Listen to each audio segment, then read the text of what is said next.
ಬಂಗಾರದಲ್ಲಿ ಬೊಂಬೆ ಮಾಡಿದ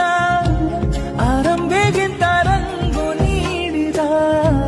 ಭೂಮಿಗೆ ತಂದು ನಿನ್ನ ನಂಗೆ ನೀಡಿದ ಸೌಂದರ್ಯ ಎಲ್ಲ ಒಟ್ಟುಗೂಡಿಸಿ ಶೃಂಗಾರದಲ್ಲೇ ನಿನ್ನ ರೂಪಿಸಿ ಆ ಬ್ರಹ್ಮ ರಸಿಕ ನಿನ್ನ ಮಾಡಿದ ಬಂಗಾರ